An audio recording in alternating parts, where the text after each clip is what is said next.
So to start off lang, may question kami for you guys. Pwede nyo i-chat yung answer nyo or pwede rin naman keep to yourself lang. Walang problem with that. So, on a scale of 1 to 5, gaano kayo kapagod last year? Like 5 being very, very tired, konti na lang bibigay na kayo. Or 1 being the lowest naman na parang chill lang, mahirap pero kaya naman. So, yun, think of a number lang muna. Again, how tired were you last school year? Yan. So, bigyan lang muna namin konting time to think or to answer. May 7. 1 to Oh, 5, ba't may 7? Ba't may 10? Okay, ayan no. So, maraming nag-send ng answers nila. So, that number, despite kung ano man yung number na nag-settle on ka as your answer, it's a given na lahat tayo during this time. Pagod talaga tayo lahat. Parang it's a given na. So, like, natapon ba naman tayo bigla into this new setup na totally na change yung lifestyle natin. So, ma-overwhelm talaga tayo. And given that, marami din tayo ways of coping, di ba? Which also means marami din tayo different ways on how we rest. So, paano ba kayo mag-rest? Masaya siguro kayo ngayon na nakaka-rest na kayo since school break nyo na. Although, baka hindi healthy na antayin mong mag-school break bago ka mag-rest. But at least take the opportunity na. So yun, what do you guys do during your break? Kayo ba yung tipong finally kaya ko na panoorin yung series ko sa Netflix ng tuloy-tuloy or baka finally I can rank up na sa game ko, ganyan. Or sa iba sa inyo, it's a time na pwede kayo mag-prepare for the next school year. Meron naman iba sa inyo maraming hobbies na feel nyo, yes, maka-freely gawin ko na siya. Ganyan. Before that, okay, so wait. After mentioning lahat ng types of rest, parang ang saya pakinggan, no? Imagining na, oh, pwede ko na ito gawin, pwede ko na ito gawin, pwede na ako mag-wind down. But baka biglang, wait lang, paano ako makaka-rest kung naka-stress sobrang situation natin ngayon? Like, option pa ba ang rest or possible pa ba?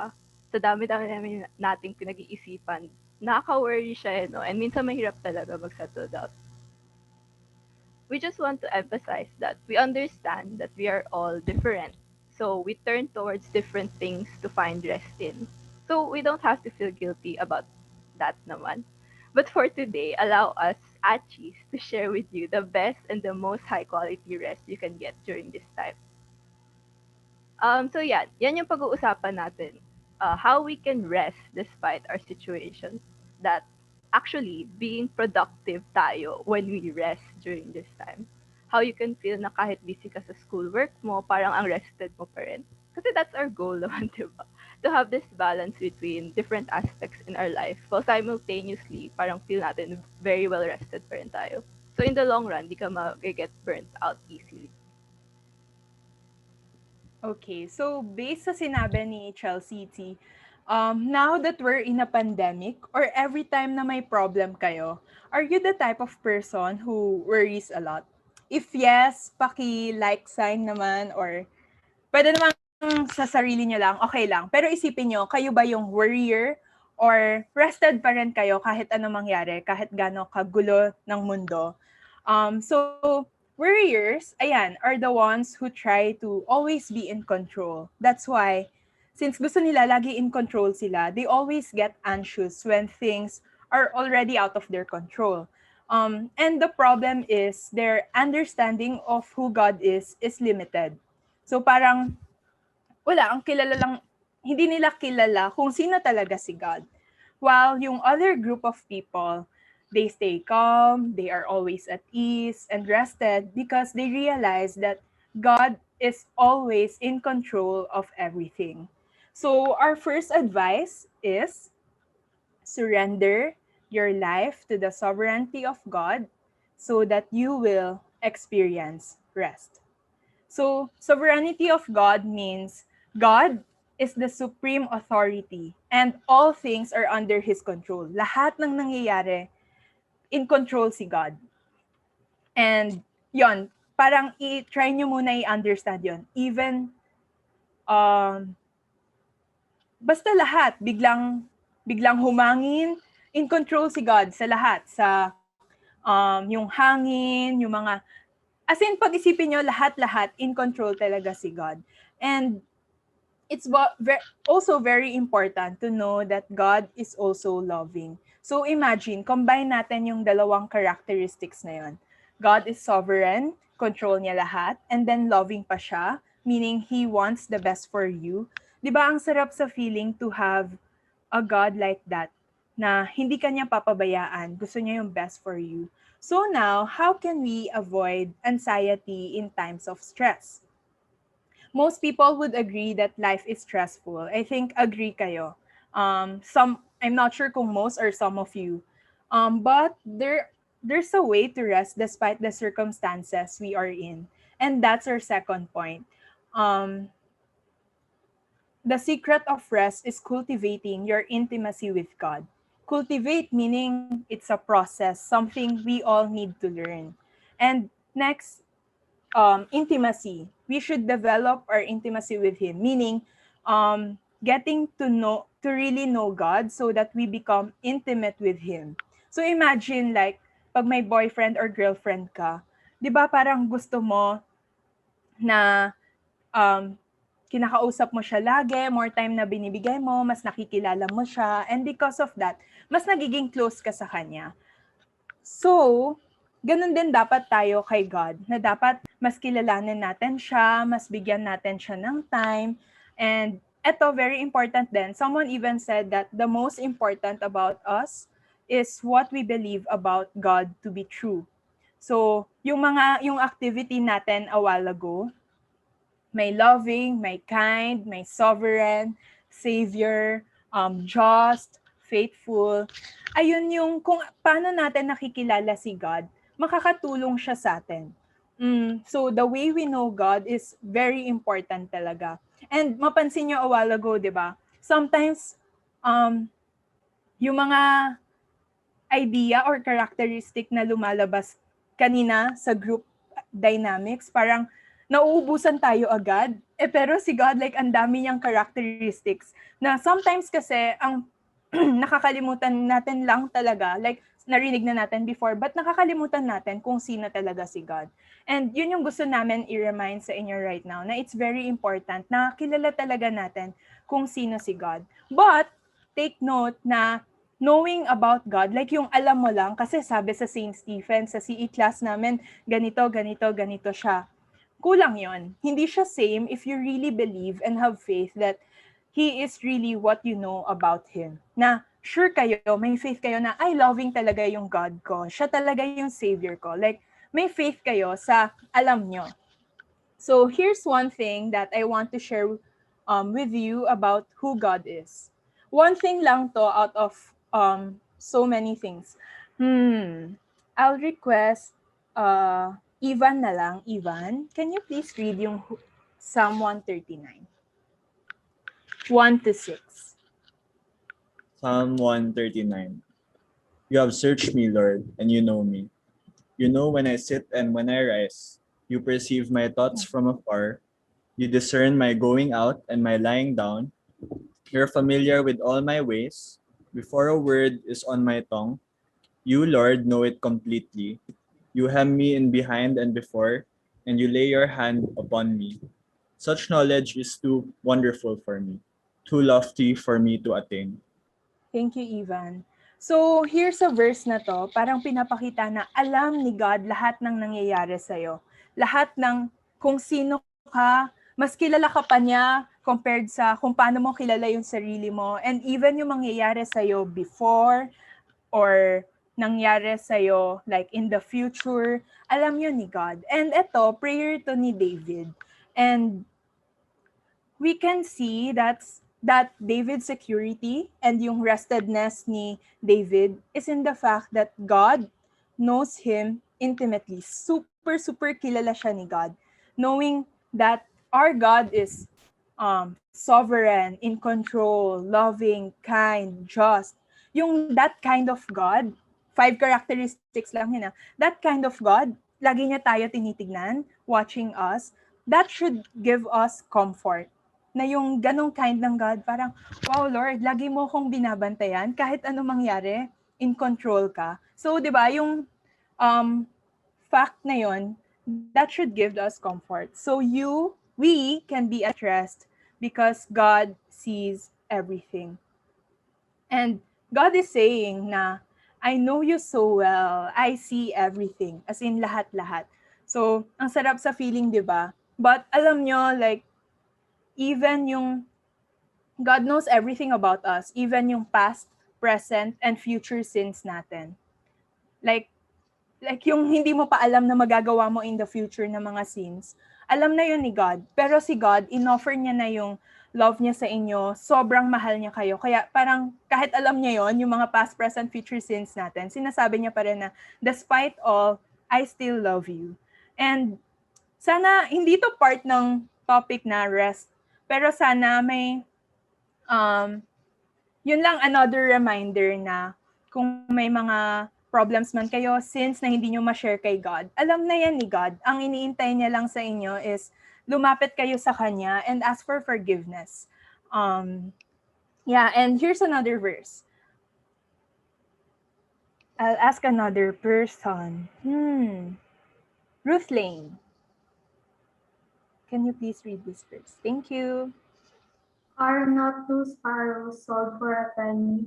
Yet not one of them will fall to the ground outside your Father's care. And even the very hairs of your head are all numbered. So don't be afraid. You are worth more than many sparrows. Thank you, Ruth. Verse 29 to 31. Thank you. So, di ba, like, kinompare sa birds. Birds, di ba, sometimes, ay, isang penny lang yan eh. Sobrang mura lang yan. Pero kahit ganun kamura, tingin natin sobrang, ay, may worth ba yan? Pero si God, sobrang binibigyan niya na ng importance yung birds. And how much pa tayo, di ba, na ganun din yung love natin, love para sa atin ni God. Sobrang mahal tayo ni God. Sobrang may care siya sa atin. And alam niya even yung numbers ng hairs natin and walang mahuhulog na hair na hindi niya alam.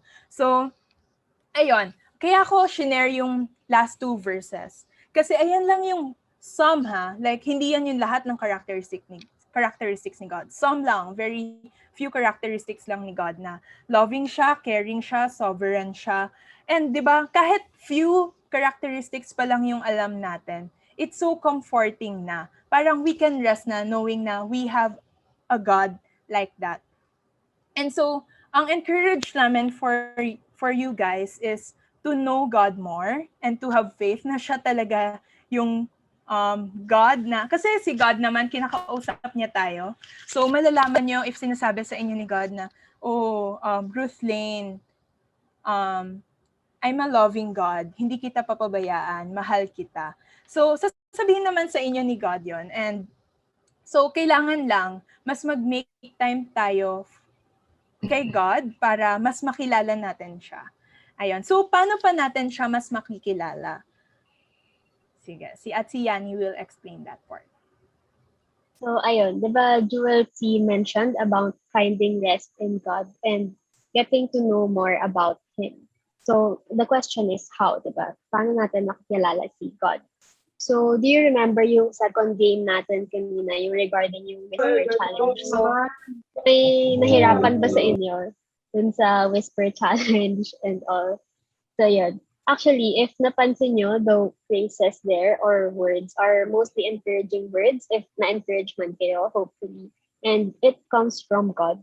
Phrases like, ano ba, karga kita, or, ano ba, you can do this, or give it to me, anak, diba? So, it is very comforting for us to hear.